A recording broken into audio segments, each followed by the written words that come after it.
right? Yes. You dare to get out of your comfort zones and try something new. And sometimes that feels uncomfortable. And sometimes that feels like I'm not growing because I feel uncomfortable. But the outcome of that is growth. Yes. Yeah. So it's definitely worth it. Yeah, because you grow, whether you achieve a specific result you wanted or not, you will learn something about yourself. And that's where the growth lies, because then you can do something new and different with that. And that's how you keep progressing. Otherwise, you'll be stagnant.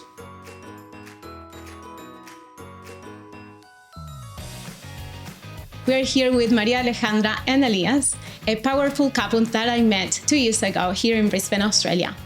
They are passionate about investment and financial education. The way you talk about what you do shows that you are experienced. And I remember I even got flyers and I saved those flyers. Like I found them the other day when I was doing the cleanup of my desk. And I saw like you used to do life coaching back then. And so you had like your Another platform and yes. it was different. And also you were doing something slightly different. Yes. So I have seen you evolve. I think it's been 2 years now. It has been, yes. 2 years, yes.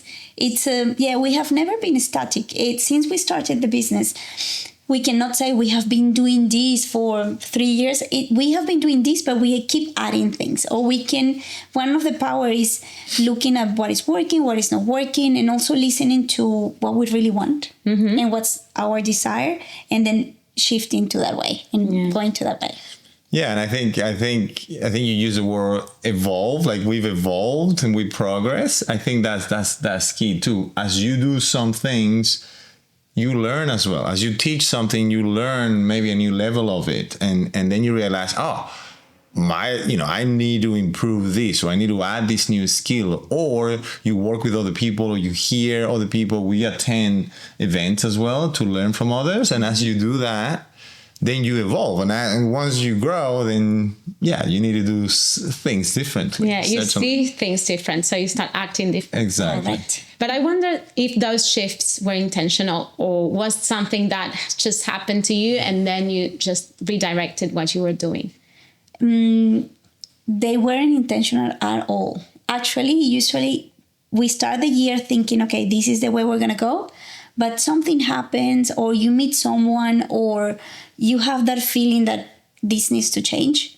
So we actually joke sometimes that we never do what we said we were going to do. But it's maybe because we're guided by heart and what feels right and what feels aligned with what we are doing with our phase in life, with our family and all that. So we keep tasting the water and guiding the ship towards the direction that we feel. So that's one of the things that we always say, right? We never do what we think we're going to do. Yeah. And I mean, that's a good question, whether it's intentional or not. Some things, yes, we set up a goal and we say, let's do this. And we visualize it in some way, and we start moving in that direction. And then along the way, we realize, wait a minute, we were not ready, or we didn't think of this, or something else came up. So there's an element of intention into what we want to do. Setting a goal. When you set a goal, in our mind, that has to be intentional. Now, what happens between the moment that you set the goal and when you achieve it or not achieve it, everything that happens in between, some of that is certainly not intentional. It's just then you get the punch from the side punch that got you on a blind spot and you were not expecting it. Some things are better than what you thought. Some things are not as good as what you would have hoped. So I think the key for us was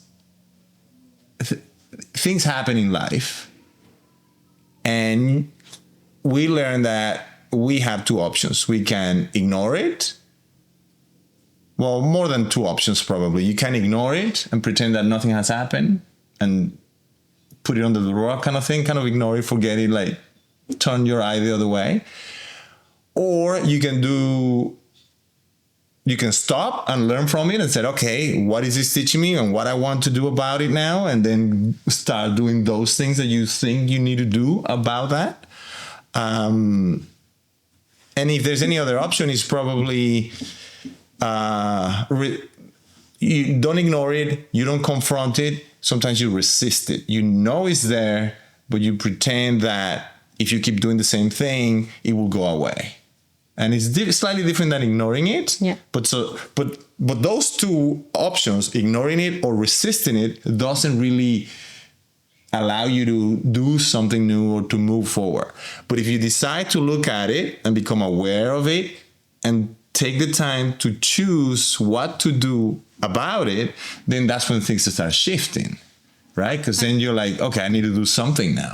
And I love how you complement each other, because you talked about when you discuss about what you're going to do. So there's this planning stage. Yes. And then you talk about taking action and learning from what you do when you take action and what happens. So I love that feminine and masculine team that you have. Absolutely. Created. Yeah. It's and we're constantly talking. Our kids are always complaining, oh, come on, guys, you're still talking, because we're always chatting in the kitchen. We're not in the kitchen, in the car, with ideas that come and go, and we bounce around. And so it's that communication, constantly communication. And was it always like this, that you could communicate and create this like team? Because first you were a couple, right? And then at some point you decided to work together. So how did communication evolve throughout the years? Oh, okay. That's a great question. It has definitely evolved and changed. I think we have always been a team, even though when Elias used to work on the corporate and I was just a stay-at-home mom, we were always a couple, like a team. In that time, I said, okay, he is the member of the team who goes out to work. I'm the member of the team who stay taking care of the kids in the house. Then the kids start growing. He decided to left the corporate and he became an entrepreneur. I was already being an entrepreneur with my fitness business. And then we started seeing how we could do things together and how we could complement each other. Not only as you work and I stay at home, but now, okay, it's like mixing things. And now we both do a little bit of everything. I will have my moments where I will be working and I know I have his support in the kitchen or picking up the kids or something different. And sometimes he's working and I'm the one who's doing that. So things have definitely changed. Always part of the team, but I think the roles have shifted. Yes.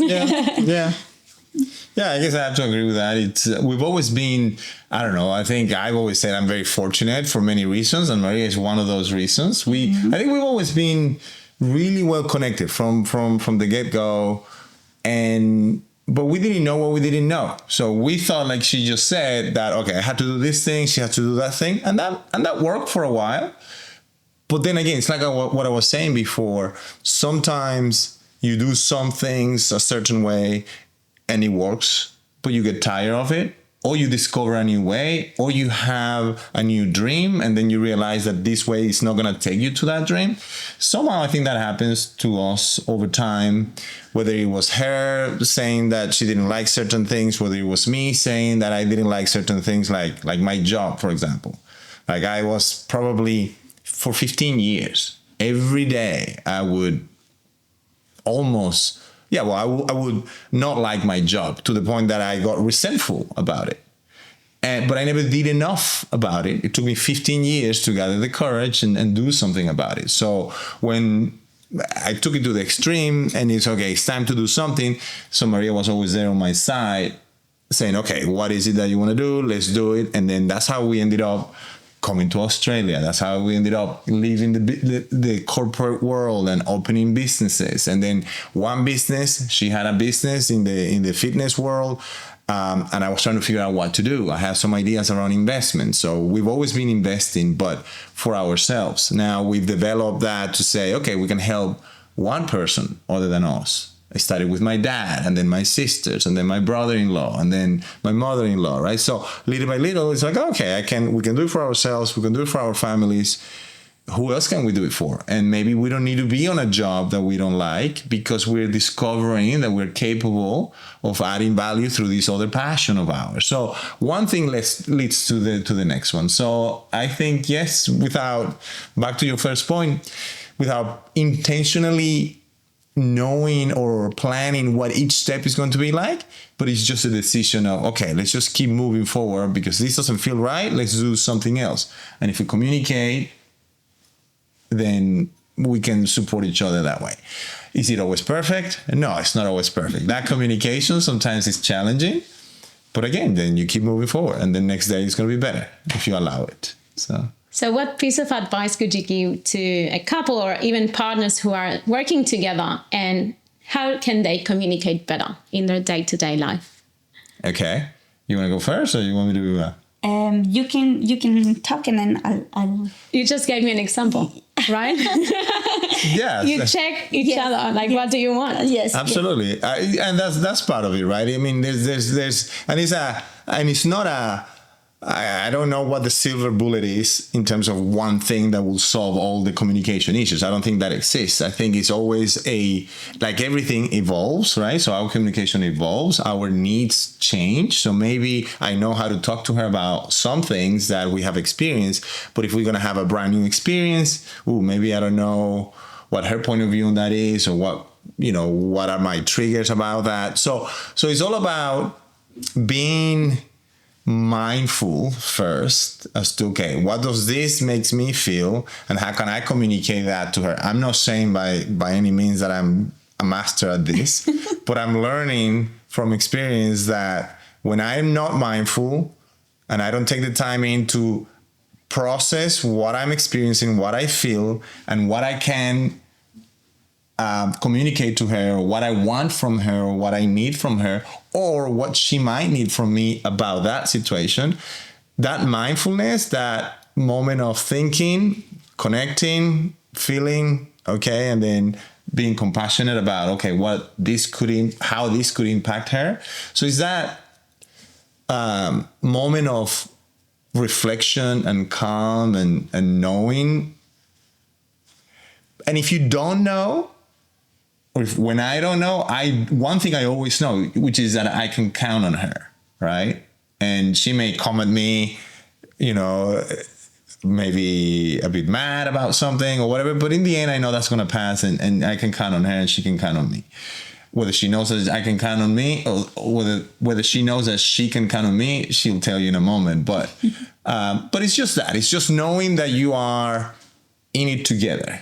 So not hiding anything. It doesn't take you anywhere. If you hide something, it doesn't take you anywhere. Sooner or later, things are going to come out anyways. The universe has a way to make the truth visible. So you might as well do it yourself from the get-go. So yeah, that's one key thing. Always honesty, reflecting, and then putting, having that compassionate element when it's something that she brings up, or something that is going to affect her that I'm doing. So yeah, it's like we're in it together. I'm not in it by myself. It'd be too selfish to think that I'm only need to think about my needs and my priorities. It's always a team, like she just said before. Yeah, so I agree with you in everything, and I do know that I count on you all the time. Cool. When you first asked, the first sentence that came to my mind was, don't take anything personally. And this is not easy when you have been together for 24 years, right? That sometimes you think, oh, he's been mean to me. But with the years, I have learned with mindfulness and all that it's not about, I don't take it personally. So if he's that cranky, or if he's saying those things, something is going on in his life. That I need to listen, yes. That I need to ask, yes. But it's not, I'm learning day by day, and this is a learning process, not to take it personally. And the other thing that came to my mind that aligns with what Elias just said is like, tell the truth and let it go of the outcome. So telling the truth, it's super important. If you don't tell the truth and you keep it to yourself, you are going to start building up resentment. And resentment build up to a very bitter person who is going to slowly damage the relationship. So tell the truth and let it go of the outcome. I think I heard last year, I think it was, this is so true. Like, we have always to be honest the way we feel and how we want or what we need to the other person. That's something really interesting. So we are not used to ask for what we need. You just take it for granted, or you just think he should know. And they were leaving a huge space of Speculation and guessing. A lot of things that can go wrong. So learning to ask, that's another thing that I will add. Learn to ask what you need from the other person. It's super important. So what I get from your answer is that honesty is key, but also connecting with yourself first to know what you need, and then to be able to communicate what you need and ask for what you need. And for what I hear, you ended last year with a vision. And after maybe those challenges you've been facing, you ended up projecting that this year would be different. So I wanted to ask, how was this year for you? It was a different year. I don't want to say it was good or bad. It was very different for what I thought was going to be. I had 3 trips overseas that I knew 2 of them were coming. The other one, no, I knew one was coming, and that was a holiday, and I was really looking forward for that, and it was great. But then along the first quarter of the year, an opportunity came up in Miami, and I felt the call, and I said, I really want to do that. It doesn't matter. So I planned the second trip to the US. And then when I came back from that one, something happened with my family back in Venezuela, and I had to go there to support my mom. So it was different. I don't feel I have been stable in that, when you think I need time to make this grow, I haven't had the time to make that grow. But I have learned a lot. And I think myself as a person has grown a lot to this year. So this year was a lot of personal growth and not as much as business growth as I would like. But the business has been there supporting us. But it was definitely a personal growth business year, more than the business one. That was for me. Yeah, I think my experience has been this. I traditionally feel that the first half of the year goes slowly, and the second half of the year goes really fast for me. This year, it's been fast from the get-go, from the very beginning of the year. And I mentioned that a couple of times throughout the year, and I believe it's because the busier I am, the faster the time feels, the faster it feels time goes by. So that means, and when I stop and reflect, yes, we've been very busy from the beginning of the year with some of those intentional things that we wanted to do, some personal development investments, programs that we did intentionally. But then again, some things come along the way. There's been 2 or 3 different business opportunities that I wasn't necessarily planning that we decided to dive full on and not dropping some of the other things that were always there. So that made us more busy. And I think the personal development element is totally, in our experience anyways, because of the kind of businesses that we run, the personal development goes hand in hand with how much our businesses grow and how much which route our businesses take. And what I mean is this, I think, I learned this, and Maria was pushing this idea in my head a few years ago when I was not as confident to step into the business world and promote what I did for myself to help others. She was pushing me like, you gotta do this. You're in a position that you can help somebody that is where you were last year. All you need to do is be 2 or 3 steps ahead of somebody to be able to add value to that person. So what I'm trying to say is this.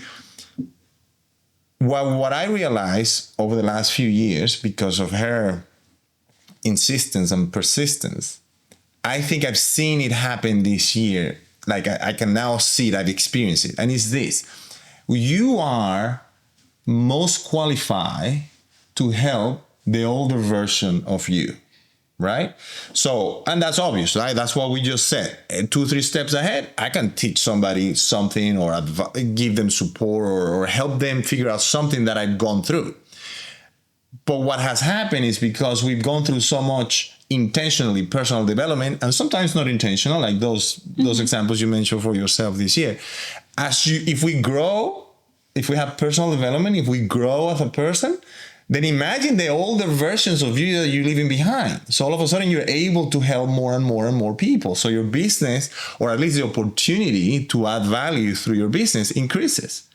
And we've been stepping into 2 or 3 or 4 of those this year that we were not planning to. So that made us more busy. So this year has been busy, but it's been rewarding in that sense that, oh, wow, now we're in a position that we can help more people. And that's never going to stop. Like, you're never going to reach, that's our feeling. We're never going to reach a level that, okay, we're done, no more growth to do. Let's just sit here in the laurels, right? We don't do that. We do that sometimes, but it doesn't have to be that way. There's always a next level, always. So the personal growth allows us to leave older versions of ourselves behind.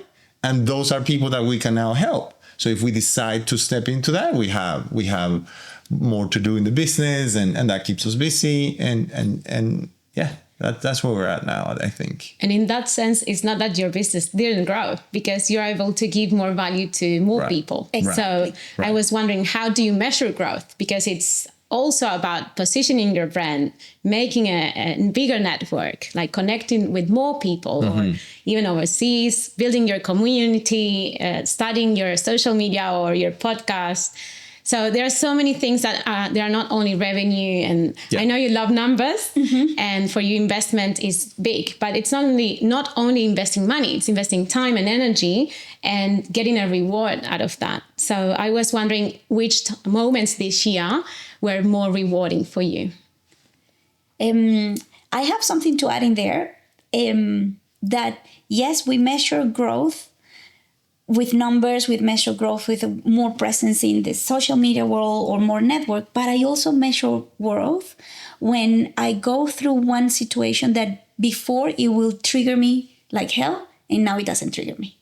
And that is growth for me. Like, said, okay, the older version of Maria will have get it really personally, scream at that, being upset for 2 weeks, and now I'm not. That is growth.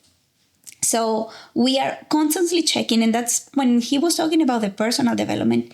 It's hard work. It's super rewarding. And I think I will never stop doing it. And this time we laugh at each other. Did you cry? No, I didn't cry. Okay, we didn't go deep enough. Let's keep doing it. So it's fun. It's fun to start actually finding out who you are, what you want, and how can you take life easier? How can you make life peaceful? How can you make life like a pleasure to go through? Yeah, I think the feeling inside is a good indication. Like what she was saying about being triggered about something or not. We still get triggered. I still get triggered. I know she does because she shows it sometimes. But so we all get triggered still about certain things. But we've had these conversations before. Like, wow, do you remember like 5 years ago when we very first read this book, for example? Like the memory is like it was a huge leap from not knowing something and knowing something. So now sometimes we read things and we said, oh yeah, maybe the leap or the progress hasn't been that much. But what that is an indication that maybe we're not going deep enough, back to her point. We're not doing, we're probably settling down in a comfort zone that looks different than the comfort zone 5 years ago, but it's still a comfort zone today. So that's how we measure the growth. It's about, okay, how nervous we are sometimes, how comfortable we are sometimes. If we're too comfortable, yeah, we're getting stagnant. So let's push, let's challenge each other. Let's get a new level of support or learn something new. That's how we measure the growth, other than the traditional ways of measure the business progress. So yeah, I think with that in mind, we've grown a lot this year. Mm-hmm. And that's what I always say, is to reframe challenge as opportunity for growth, for learning. Mm-hmm. Mm-hmm. And that shift in mindset is key to be able to see yourself as capable and to leave the imposter behind, and just to get yourself out there and try new things that you haven't tried before, and see how you go. Yes. So I was wondering if there is anything you're going to try, because the year hasn't ended yet. Mm-hmm. Is there anything new you're going to try before the end of the year? Mm-hmm. Yes. So this is new, that we are creating our own event. We have been part of other people's event, but we have never been the ones organizing the event. So that's for me, it's super new. I'm living all the feelings with that.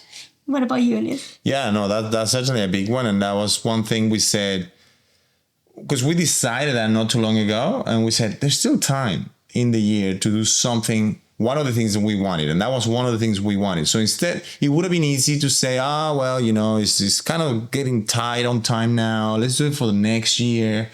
We have more time. But then again, that's a comfort zone, right? And there's a bit of fear not to make the leap and do something that we've been wanting to do for so long.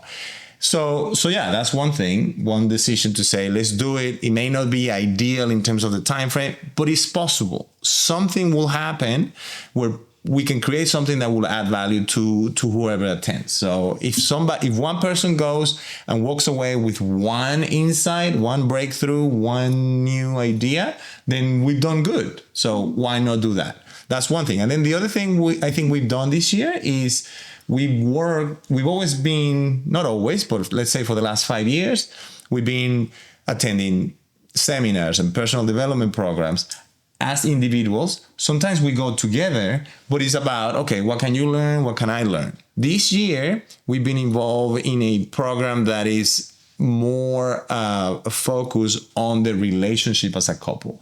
So we've been together, but the work is about the couple. It includes a lot of individual elements because a couple is made of two, right? So I need to work on me, she needs to work on her, but then we need to work together. So that's been another new thing, and it's been shifting a few things. So it's another source of a shift for us. Mm-hmm. Yeah. And what would you say to someone who is willing to make that shift, but is not sure? Mm-hmm. And I will say you have nothing to lose. It's better to go and do it than staying in your comfort zone and saying, what if? Right? What if I think is the worst thing, that you stay and what if this happened? What if? Just go and do it. Go and do it. Nothing can go wrong. Every step that we take, it will bring us learning in a positive way or in a negative way, but it will be a learning. And then next step, you know exactly what to do next. So I will say, do it. If it feels uncomfortable, do it even more. Yeah. So it's interesting how you phrase the question. I think you said if somebody is willing to do it, but it's not ready to. It's not sure. Yeah. It's not sure. If you're willing, you might as well do it, because otherwise you'll get resentful with yourself. You'll regret it. And you'll be left questioning, like you just said, what if I would have done it? And that's a regret. And you don't want that. The regret is probably a feeling that you will never know until you do something. Mm-hmm. It's easier said than done. I'm saying, oh yeah, just do it. That's easy to say. But what I will say to them, if you're willing, do it. It's your life. It's your choice. If you have a little feeling inside, or a little voice, or a little intuition telling you that there's something curious on that other side that is calling your attention, go for it. Otherwise, you'll miss out. I love quotes, right? I've always loved quotes, and there's this quote that I read once, and I don't know who said it. I'm not taking credit for it. It's not my quote. I think it was John Assaraf, which is one American thought leader. I think it's his, but I'm not 100% certain. I've been researching it and I haven't found out who actually said this quote. But the quote goes like this. It's something along the lines of, don't downgrade your dream to fit your reality. Upgrade your conviction to match your destiny. Okay? So instead of saying, oh, I want to do that, but yeah, maybe it's not for me. Maybe I'm not ready. Maybe it won't work. That's you downgrading your dream to match the reality, to match that situation today, that comfort zone. But if you upgrade your conviction, if you become more certain that you have everything you need really inside of you, you just need to develop that version, but it's all within you to match your destiny. You don't even know what your destiny is. Because what's achievable becomes even like more expanded. Exactly. Like it's unpredictable in a positive way. Exactly. Because if you can only grow to what you can predict, then you're limiting yourself. Absolutely. However, if you just decide to take that leap that you mentioned, and you just realize that maybe you can dream bigger, and maybe that requires you to become a more expanded person. That's where like life is limitless, right? Yeah, exactly. Exactly. And I have, maybe there are listeners that are thinking, well, I'm not sure about personal development. My dad is one of those that I said, I hate personal development books. And it's because there is a resistance. They don't want to go there. But I have a friend, and she has gone to personal developments, and she hated it. And she said, you know what? I didn't like it. But as she went through that, she went through the experience to see if I like it or not. She's not ready to keep doing. She needs to do a little bit more work to start to keep accepting. But at least she took the first step. She did it, and she don't like it. So if you're listening and you're not sure about personal development, do it anyway. There's only one way to find out if it's it for you or not. And if it's not for you, maybe not now. But life, it's about evolving and growing, and we need to grow not only as in a body, but also the mind needs to grow as well. And in my experience, has been that I go to a personal development thing thinking I'm going to learn something. I'm going to figure this out. And what I get is something totally unexpected. So some things I want to learn about this, and I go and I find out and I learn, and I'm better at that area. But along the way, there's always at least one thing, usually many, that, oh, Jesus, I wasn't thinking about this. And now I'm opening my eyes to that. And then I go that route. So that's what you were saying about the unpredictability of your destiny or your future self. You don't know what that is. You may have a preference or a desire or an initial vision, but until you start taking the steps, you don't know where you're going to end up. Yeah. So it's very important to do it. And I think life has a way to show what you really need. Because you may think you need something, but then life shows you that this is what you really needed to get to where you need to be. Absolutely. So yeah, everything that happens comes with a lesson, and is on us to get the lesson so that we can then move on and get more lessons or better lessons, more advanced lessons later. Or if we don't get it because we resist it or we ignore it, then it's going to keep coming at us, perhaps a bit louder, until we get that lesson, and then we move to the next level. Yeah, I agree with that. Exactly. So just before we finish, I would like you to share one of those lessons that this year has left for you, if you can think of one, because I'm sure there's been many lessons. But if you can just think of one lesson that made you make that shift within yourselves, what would that be? Yeah. For me, this year was, do not take anything for granted. And at the beginning of the year, it wasn't a scare. Nothing happened with my health, but it was something that popped up that really scared me and could have been something wrong. And wow, that moment was like, I have been taking my body for granted. I have been taking everything that I have for granted. And then that was the first half of the year. On the second half of the year, traveling back home to Venezuela, and I also realized I have been taking everything for granted here in Australia.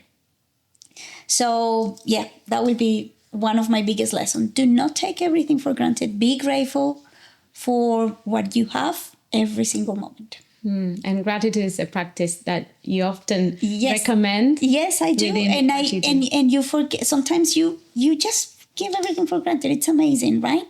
How you teach something and you don't do it for yourself. Or the universe, as you said, came and showed you there is a deeper level. Like, okay, what about if I throw this rock at your health? What would you do? Okay, I haven't thought about that. So yes, for me this year was big on that. And for me, the one of many insights I've had this year is Maria has always joked, not always, more recently, she's joked that she calls me a recovering engineer. So I'm an engineer. I love numbers. I love structures. I like order. I like, predictability in certain areas. And I need that in some elements of my life, in my business, in my investments. I need that structure. But I got to the point where that structure maybe was too rigid, or it was applied to other areas of my life where maybe didn't need to be that rigid. So this year, through some conversations and some coaching that I received, I came up with the idea that I need to live life from a point of less logic and more magic. Less logic, more magic. So it became a mantra for me. I came up with that when they suggested maybe you need to relax on the structure.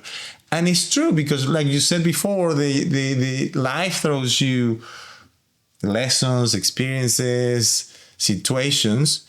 And if I try to attack them logically all the time, I may be missing some of the richness that comes with it. So that magic from the universe, from life, from whatever you want to call it, is always there. So if I relax and I surrender more, I still got a long ways to go on that element, but that's what I'm wanting to do more of. Less logic, more magic. So what you're saying is that if life throws you lemons and you always make lemonade, you will always get the same outcomes and results, right? Exactly right. Well, how can we think creatively so we can make something different with lemons, right? Exactly right. Exactly right. Exactly right. What you said it before, the possibilities are endless in life. Life is not limited. I think you said life is limitless. It's just us who establish limiting structures, beliefs, attitudes. Systems. We're just closing ourselves. Life is still out there and talking to us, but we have these walls that resist it, and until life will send us something that will break those walls and make us realize. If we're lucky, we'll realize it. If not, we'll get to the end of it and say, oh, shoot, we missed out. So thank you very much, Maria. And thank you very much, Elias. Thank you so much. And it's been a pleasure for me, not only to interview you today, but to share these past years alongside with you. So. Thank you. Thank you. Likewise. Thank you very much. It was a beautiful conversation. Thank you so much. Thank you.